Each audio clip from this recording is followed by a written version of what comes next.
بسم اللہ الرحمن الرحیم. میرے پاکستانیوں، آج ہم جو پروگرام اناؤنس کر رہے ہیں، مجھے اس کی بہت خوشی اس لیے ہے کہ یہ ان لوگوں تک ہم پہنچنے کی کوشش کر رہے ہیں جو یہ کرونا وائرس کے لاک ڈاؤن کی وجہ سے جو بے روزگار ہو چکے ہیں. لیکن اس سے پہلے میں یہ یاد کروانا چاہتا ہوں کہ پہلی ہماری کوشش یہ تھی کہ جو سب سے ہمارا مستحق طبقہ ہے، جو سب سے مجبور ہمارے لوگ ہیں، پہلی ہماری کوشش یہ تھی ان تک پہنچے. اس کے لیے ہم نے احساس کیش پروگرام شروع کیا، اور احساس کیش پروگرام کی میں ڈاکٹر ثانیہ اور ان کی ٹیم کو خاص طور پہ اس لیے مبارک دیتا ہوں اور خراج تحسین اس لیے پیش کرتا ہوں کہ اس طرح کا پروگرام کی کوئی مثال نہیں ہے کہ اتنے تھوڑے وقت پہ اتنا زیادہ پیسہ اتنے زیادہ لوگوں کے اندر بانٹا گیا. اب تک 81 ارب روپیہ بانٹا گیا ہے، تقریباً 3 ہفتے میں 81 ارب روپیہ، اور یہ 68 لاکھ خاندانوں کے بیچ میں بانٹا گیا. اس کی پھر سے میں ریپیٹ کرتا ہوں، کہیں مثال نہیں ہے کہ اتنے تھوڑے وقت پہ اتنا زیادہ پیسہ، اور یہ اس طبقے کے پاس کیا ہے جو کہ سب سے زیادہ مجبور طبقہ ہے، غریب طبقہ ہے. اب یہ جو دوسرا فیز ہے، ابھی تو احساس کیش پروگرام چلتا رہے گا، لیکن یہ جو اب آج میں اناؤنس کر رہا ہوں، یہ ان لوگوں کے لیے ہے جو کہ کوئی نوکری کر رہے تھے، کوئی ریسٹورنٹ میں کام کر رہے تھے، کہیں مزدوری کر رہے تھے، اور وہ بے روزگار ہو گئے کرونا وائرس کی یہ لاک ڈاؤن کی وجہ سے. تو ان لوگوں کے لیے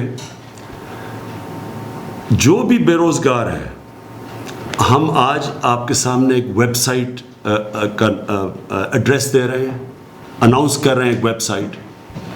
اس کے اوپر آپ کوئی بھی رجسٹر کر سکتا ہے، لیکن اس کو یہ ثابت کرنا پڑے گا، کوئی کہیں بتانا پڑے گا کون سے کس کے لیے وہ کام کر رہا تھا اور کب سے وہ بے روزگار ہوا ہے.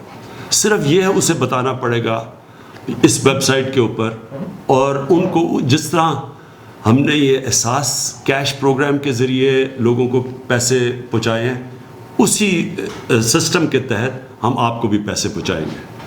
لیکن پھر سے میں ریپیٹ کرتا ہوں کہ آپ کو رجسٹر کرنا پڑے گا ویب سائٹ پہ.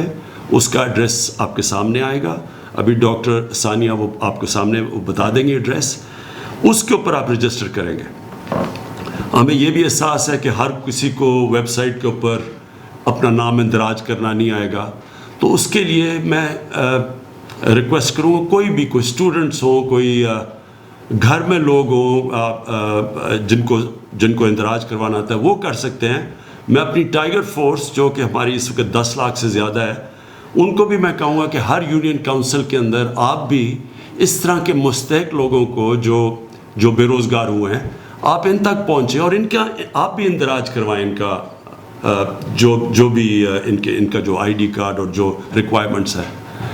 اور پھر ہم جو بھی رجسٹر ہوں گے نام، ان کو اسی طرح ہم ایک سسٹم کے ذریعے ایک اسکروٹنائز کروائیں گے، جس طرح کے جو احساس پروگرام کے اندر لوگ اپنے آپ کو رجسٹر کرتے ہیں، جس طرح ان کو ہم اسکروٹنائز کرتے ہیں. ہمارے پاس پورا سسٹم ہے، نادرا کا ڈیٹا بیس ہے، اس کے تھرو تو ہم پوری طرح پھر چیک کر کے، اور جو بھی کوالیفائی کریں گے ان میں سے، ان کو ہم ڈائریکٹلی پھر کیش پہنچوائیں گے، جس طرح کہ آپ نے یہ احساس کیش پروگرام کے ذریعے یہ جو 81 ارب روپیہ کیش پہنچا ہے. اب جو بھی اور میں پہلے تو سب کا شکریہ ادا کرنا چاہتا ہوں کہ جتنے لوگوں نے آج تک مجھے پیسے یہ میرے فنڈ میں، prime minister corona relief fund میں پیسے دیے، میں آپ کا سب کا شکریہ ادا کرنا چاہتا ہوں. میں آپ کو یہ پھر یقین دلوانا چاہتا ہوں کہ یہ جو بھی آپ پیسہ دے رہے ہیں، یہ سارا ٹرانسپیرنٹ طریقے سے یہ آپ کے سامنے بتایا جائے گا، یہ کدھر خرچ کیا گیا ہے. یہ خود میں اس کو مانیٹر کر رہا ہوں. کہ یہ واقعی ادھر ان لوگوں تک جا رہا ہے. یہ سارا اس سب پیسے کا آڈٹ ہوگا قوم کے سامنے. اس کی پوری میں تفصیلات بھی دوں گا. یعنی جس طرح میں نے آج تک شوکت خانم کے لیے پیسے اکٹھے کیے یا نمل یونیورسٹی کے لیے, یہ ساروں کے لیے ہماری آڈٹ ہوتی ہے, رپورٹ ٹرانسپیرنٹ ہوتی ہے. پبلک کوئی بھی چیک کرنا چاہے کہ وہ پیسہ کدھر گیا وہ پبلک کو بتاتے ہیں, اور خاص طور پہ ڈونرز کو ہم بتاتے ہیں کہ ان کا پیسہ کدھر گیا.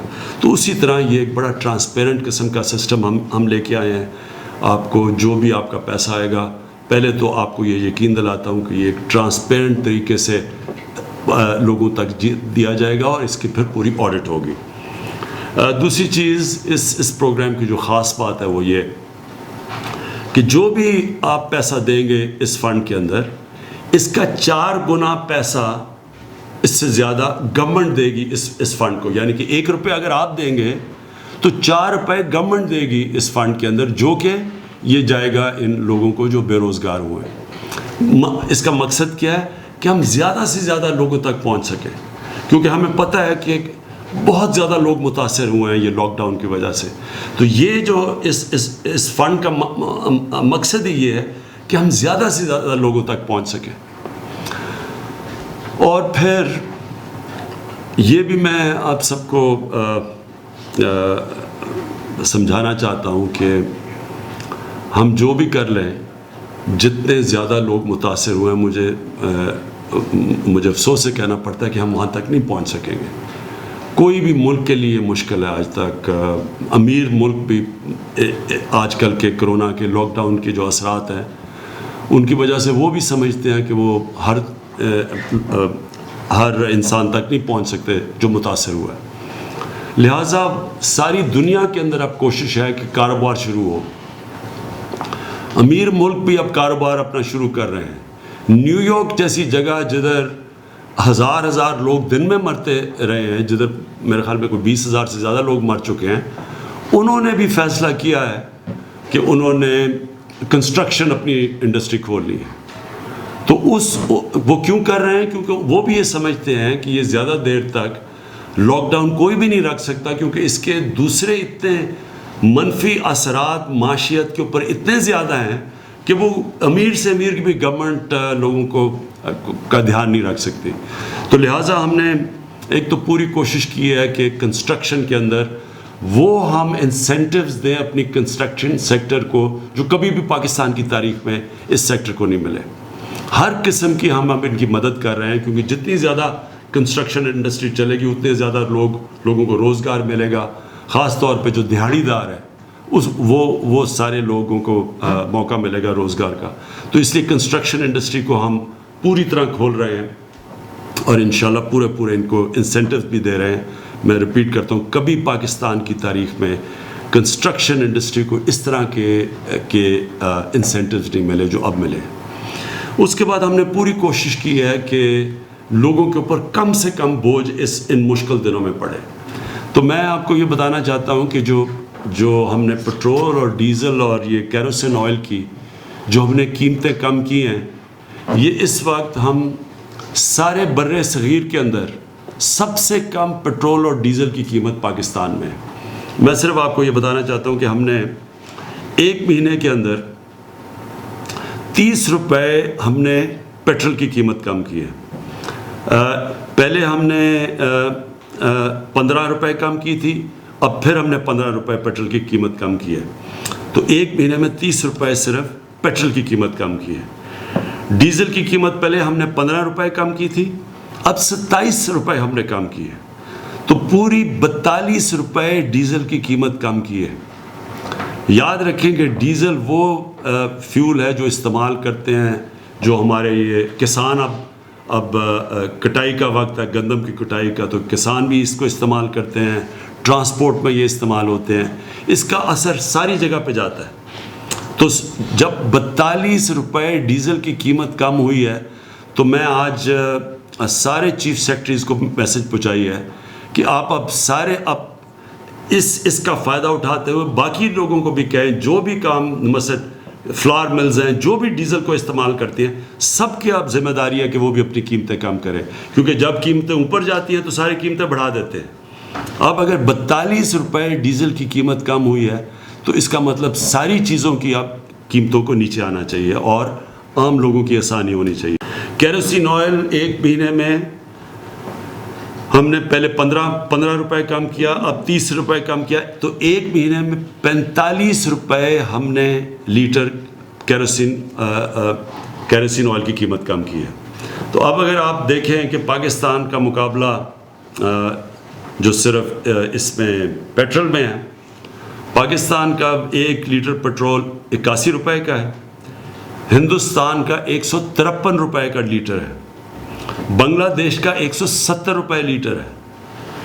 ڈیزل پاکستان میں اب 80 روپے لیٹر ہے, ہندوستان میں 126 روپے لیٹر ہے. سو اس لیے مجھے یہ بڑی خوشی ہوتی ہے کہتے ہوئے کہ گورنمنٹ نے یہ نہیں کوشش کی کہ جب تیل کی قیمتیں نیچے آئیں کہ ہم اور زیادہ اپنے پیسے بڑھائیں. ہم نے پوری کوشش کیا کہ عوام کے اوپر اب بوجھ کم کریں, اور جس طرح ہم نے یہ اب جو انسینٹیوز باقی بھی انڈسٹری کو دیے ہیں, جو حماد اظہر آپ کو بھی بتائیں گے کہ ہم نے کتنی انڈسٹری کو اب کتنے انسینٹیوز دیے ہیں. مقصد ہی سارا یہ ہے کہ جتنا انڈسٹری کو ہم انسینٹیوز دیتے رہیں گے, جتنی انڈسٹری اپنی کام کرے گی, اتنا زیادہ ہمارے لوگوں کو روزگار ملے گا. اور اصل اس وقت حکومت کا سب سے بڑا مسئلہ یہ ہے کہ ہم کس طرح اپنے لوگوں کو روزگار دیں, ہم کس طرح لوگوں کا بوجھ کم کریں. یہ جو کرونا وائرس کے لاک ڈاؤن کی وجہ سے ساری دنیا میں مسئلہ آیا ہوا ہے. حماد سے پہلے میں چاہوں گا کہ ثانیہ نشتر آپ کو ذرا صرف یہ بتا دیں کہ اب تک ان کے احساس کیش پروگرام کے کیا حالات ہیں, اور اس کا بھی بتا دیں کہ یہ جو ہم نے آج نیا پورٹل اناؤنس کیا ہے اور جس میں نئی ویب سائٹ دی ہے ان لوگوں کی رجسٹر کرنے کی جو آج جو کرونا کے لاک ڈاؤن کی وجہ سے بے روزگار ہوئے.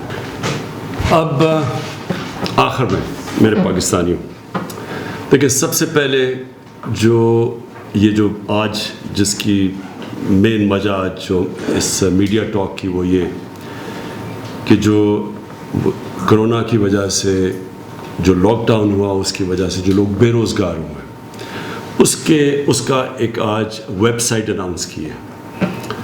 آپ نے دیکھ لیا کہ جو ویب سائٹ ہے وہ ہمیں خوف ہے کہ ہر کوئی نہیں اس کو اپنا نام اندراج کر سکے گا اس کے اوپر, لہٰذا اس لیے والنٹیئرز کو میں کہہ رہا ہوں کہ ان کی مدد کی جائے. جو ہمارے جو ٹائیگر فورس ہے, میں ان کو یہ کہتا ہوں کہ ہر یونین کاؤنسل کے اندر اپنا ڈیسک بنائیں اور اس ڈیسک کے اوپر خود جا کے ان لوگوں کو ان کے نام اندراج کروائیں, یہ جو لوگ متاثر ہیں, کیونکہ پھر سے ہر کوئی اس طرح کا جو ابھی ثانیہ نے بڑی تفصیل دی کہ ویب سائٹ کے اوپر جو ہمارا جو ایڈریس ہے اس کے اوپر ہر کوئی وہ ڈیٹیلز خود نہیں بھر سکے گا. لہٰذا ہم ضرورت پڑے گی والنٹیئرز کی, اور ہمارے بڑے پڑھے لکھے لوگ ٹائیگر فورس کا بھی حصہ بنے, وہ سب آ کے ان کی مدد کریں. یہ میں آپ سب کو یقین دلاتا ہوں کہ جو بھی یہ ہماری یہ احساس کی جو کیش ٹرانسفرز ہے یا یہ جو ہمارا بے روزگار لوگوں کے لیے جو آج پروگرام میں نے اناؤنس کیا ہے, اس میں کسی قسم کی کوئی سیاست بیچ میں نہیں آئے گی. یعنی کہ سیاسی بیسز کے اوپر, لائکس اور ڈس لائکس کے بیسز کے اوپر یہ پیسہ نہیں دیا جائے گا, یہ اسٹرکٹلی میرٹ کے اوپر دیا جائے گا. جس طرح اگر شوکت خانم میں کوئی مریض آتا ہے تو کوئی سفارش وہاں نہیں چلتی, وہ صرف اس کا میرٹ کے اوپر فیصلہ ہوتا ہے کہ اس مریض کا ہم علاج کر سکتے ہیں یا نہیں کر سکتے. جس طرح کہ اگر کوئی بھرتی ہوتی ہے شوکت خانم میں تو وہ میرٹ کے اوپر ہوتی ہے. نمل یونیورسٹی میں بھی یہی ہے. اس پروگرام کے اندر بھی کوئی یہ نہیں دیکھا جائے گا کہ یہ کسی پارٹی کے ساتھ افیلیشن ہے یا نہیں. جو بھی مستحق لوگ ہیں میرٹ کے اوپر ان کی ہم مدد کریں گے. دوسری چیز میں یہ کہنا چاہتا تھا کہ ہم نے پوری کوشش کی ہے, کسی گورنمنٹ نے اتنی کوشش نہیں کی کہ اپنی انڈسٹری کو اتنے زیادہ ہم انسینٹیوز دیں. اپنی کنسٹرکشن کو, ابھی حماد نے اسمال اور میڈیم انڈسٹری کو جس طرح کی پاکستان کی تاریخ میں پہلی دفعہ ایسے انسینٹیوز دیے گئے, یہ کبھی پہلے نہیں ملے. کوشش یہ ہے کہ ہمیں پتہ ہے کہ یہ تو ایک شارٹ ٹرم ہے, یہ جو ہم کر رہے ہیں تو تھوڑے عارضی طور پہ ہم مدد کر رہے ہیں متاثرین کی, لیکن ہمیں اپنی انڈسٹری کو چلانا ہے. ہم نے اپنی کنسٹرکشن انڈسٹری کو, اپنی اسمال اور میڈیم انڈسٹری جو بہت زیادہ لوگوں کو روزگار دیتی ہے, اسمال اور میڈیم انڈسٹری, اس کی ہم نے مدد کرنی ہے. تو ان کے لیے بھی ہم نے پوری طرح انسینٹیوز دیے ہیں. لوگوں کے لیے بوجھ کم کرنے کے لیے, عام آدمی کے لیے جو بڑی مشکل میں ہے, ہم نے پوری کوشش کی ہے. یہ جو پیٹرول اور ڈیزل اور یہ کیروسین آئل, ان کی ہم تھوڑی اور قیمت اوپر رکھ کے خود بھی پیسہ بنا سکتی تھی گورنمنٹ, کیونکہ گورنمنٹ بھی بڑی مشکل حالات میں ہے. ہمارے بھی ٹیکس کلیکشن تقریباً 35% نیچے چلی گئی ہے اس کی وجہ سے, لاک ڈاؤن کی وجہ سے. لیکن ہم نے پھر بھی فیصلہ کیا کہ اس وقت عوام کو میکسیمم ریلیف چاہیے, اس لیے ہم نے ان کے لیے یہ پورا, خاص طور پر ڈیزل کے اوپر 42 روپے لیٹر ڈیزل نیچے آیا ہے, جو کہ سارے برِ صغیر میں سب سے زیادہ, سب سے کم قیمت ہے, تاکہ سب شعبوں کو فائدہ ہو اس سے. آخر میں سب کو یہ کہنا چاہتا ہوں کہ دیکھیں, یہ جو کرونا وائرس ہے یہ ہمارے ساتھ 6 مہینے چلتی ہے. کوئی کہتا ہے کہ 6 مہینے کے بعد ویکسین آئے گی, کوئی کہتا ہے 1 سال کے بعد آئے گی. ہم یہ نہیں جانتے, لیکن ہمیں یہ پتہ ہے کہ کم از کم اگلے 6 مہینے 1 سال تک ہمیں اس کے ساتھ رہنا پڑے گا. تو ہم نے اس کے ساتھ جو رہنا ہے اس میں بڑی حکمت کی ضرورت ہے. عوام بھی اپنی حکمت استعمال کرے, گورنمنٹ پوری کوشش کر رہی ہے, ہر روز بیٹھ کے ہم اسیس کرتے ہیں سچویشن, لیکن اس میں عوام کی شرکت کی ضرورت ہے. آپ کو پوری طرح اس کے اندر جتنا آپ اپنا ڈسپلن شو کریں گے, جتنی آپ ذمہ داری شو کریں گے, جتنی عوام اس کے اندر شرکت کرے گی اور گورنمنٹ اور عوام مل کے, اتنا ہی ہم بہتر مقابلہ کر سکیں گے. اس لیے جو سوشل ڈسٹینسنگ کا جو لفظ استعمال ہے کہ آپ نے خود ذمہ داری سے اپنے اندر فاصلے پیدا کریں, خود ذمہ داری سے دیکھیں کہ اگر گورنمنٹ آپ کو موقع دے رہی ہے کہ آپ روزگار لینے کے لیے آپ کنسٹرکشن انڈسٹری یا باقی انڈسٹری میں جائیں, تو اپنے ماسک پہن کے جائیں, احتیاط پوری کریں. اور پھر یہ جو ہمارے جو لوگ جن کا پازیٹیو ٹیسٹ آ جاتا ہے, مثلا جب جو ٹیسٹ ہوتا ہے کرونا کا, جن کا پازیٹیو آتا ہے, ہمیں پتہ ہے کہ زیادہ تر لوگوں کو کوئی اس کا اثر ہی نہیں ہوگا اگر پازیٹیو ٹیسٹ ہو. یہ بھی ہے کہ تقریباً دنیا میں 5 سے 6% لوگ جن کو کرونا وائرس ہوتی ہے ان کو ہی ہسپتال جانا پڑے گا. یہ بھی ہمیں پتہ ہے. ہمیں یہ بھی پتہ ہے کہ جتنے زیادہ لوگ اکٹھے ہوں اس میں تیزی سے پھیلتی ہے کرونا. شاید کوئی وائرس اتنی تیزی سے نہیں پھیلتی جتنی کرونا پھیلتی ہے. تو لہٰذا اگر ہمیں یہ سب کچھ پتہ ہے تو ایک تو ہمیں اپنے اوپر ڈسپلن پیدا کر کے فاصلے رکھنے ہیں. دوسری چیز کہ جو پازیٹیو ٹیسٹ ہوتے ہیں ان کو خود ذمہ داری لے کے اپنے گھروں میں کوارنٹائن کرنا چاہیے. میں نے ابھی پنجاب گورنمنٹ سے خاص طور پہ بات کی کہ یہ جو ان کے ہمارے کوارنٹائن سینٹرز ہیں, اس کے اندر جب لوگوں کو لے کے آتے ہیں اور زبردستی لوگوں کو لے کے آتے ہیں, پھر لوگ خوش نہیں ہوتے, پولیس رکھنی پڑتی ہے جس طرح کہ وہ کوئی مجرم ہے جن کو بند کر رہے ہیں. ایسا کبھی بھی ایک ذمہ دار آزاد معاشرہ ایسے نہیں چلتا. وہ خود لوگ ذمہ داری لیتے ہیں. لوگوں کو پتہ ہے کہ اگر مجھے آج میرا بھی ٹیسٹ ہوا تھا, اگر وہ پازیٹیو ہو جاتا تو میرے پہ ذمہ داری ہے کہ میں لوگوں سے اپنے آپ کو علیحدہ کروں, اور میں جب تک میرا سمٹمز ختم نہیں ہوتے تو میں خود ذمہ داری لے کے لوگوں سے دور ہوں. اس لیے زبردستی یہ کبھی بھی ہم لوگوں کے اوپر زبردستی ڈنڈے کے زور سے یہ ہم اس کا مقابلہ نہیں کر سکیں گے. لوگوں کو خود ذمہ داری لینی پڑے گی. اور اگر کسی کا ٹیسٹ پازیٹیو آتا ہے تو وہ خود فیصلہ کرے کہ اس نے کوارنٹین کرنی ہے. اور اگر گھر جائے تو اسے پتہ ہونا چاہیے کہ اس کے بوڑھے ماں باپ یا گھر میں کوئی بیمار ہو, ان کی جانوں کو آپ خطرہ ڈال رہے ہیں. آپ کو تو خود خطرہ نہیں ہوگا, لیکن بوڑھے لوگوں کے لیے اور بیمار لوگوں کی آپ جانوں کو خطرہ ڈال رہے ہیں. اس لیے اپنی ذمہ داری لیں تاکہ یہ آپ اور لوگوں کی جانیں خطرے میں نہ ڈالیں. میں پھر سے اپنی قوم کا اب تک شکریہ ادا کر رہا ہوں کہ مجھے پتہ ہے بڑے مشکل حالات میں قوم نے ابھی تک زیادہ تر, ہر جگہ نہیں, زیادہ تر بڑے ڈسپلن کا مظاہرہ کیا. لیکن یہ جس طرح میں نے کہا 6 مہینے بھی جا سکتی ہے, اگلے سال بھی چل سکتی ہے, تو یہ قوم کیسے اس میں سے نکلے گی ڈپینڈ کرے گا کہ بحیثیت قوم ہم سب مل کے اس کا کیسے مقابلہ کرتے ہیں. پاکستان پائندہ باد.